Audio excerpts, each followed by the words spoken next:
কিয়ামতের দিন আল্লাহর এই আরশটা 8 জন ফেরেশতা বহন করবে। আরশ বহনের জন্য আল্লাহর ফেরেশতা লাগে না, কোনো কাজের জন্যই আল্লাহর ফেরেশতা লাগে না। আল্লাহ বলে কুন ফায়াকুন, হয়ে যায়। তারপরে আল্লাহ নিয়োজিত রেখেছেন সেদিন কিয়ামতের দিন আল্লাহর আরশটা বহন করবে কয়জন ফেরেশতা? এদের সাইজ কত বড়? হ্যাঁ, শুনতে মনে চায়?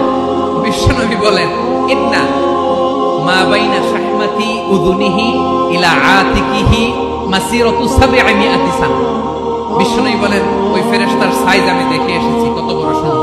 যারা আল্লাহর আরশ বহন করবে পুরো সাইজ বলা যাবে না। বিশ্বনবী বলেন ওই ফেরেশতার কানের লতি থেকে কাঁধ বরাবর। আপনার কানের লতি থেকে কাঁধ কতটুকু হবে? 4 আঙ্গুল 5 আঙ্গুল। বিশ্বনবী বলেন যে 8 জন ফেরেশতা কিয়ামতের দিন আল্লাহর আরশের পায়া ধরে থাকবে, ওই ফেরেশতাগুলোর কানের লতি থেকে কাঁধ বরাবর আসতে সবচেয়ে দ্রুতগামী যানবাহন, পৃথিবীতে সবচেয়ে দ্রুত চলে আলোর ফোটন। আলোর ফোটন 1 সেকেন্ডে চলে 3 লক্ষ কিলোমিটার। কয় লক্ষ কিলোমিটার? 1 ঘন্টায়? 1 মিনিটে? কয় সেকেন্ডে? 1 সেকেন্ড কইতে তো 2 সেকেন্ড লাগে।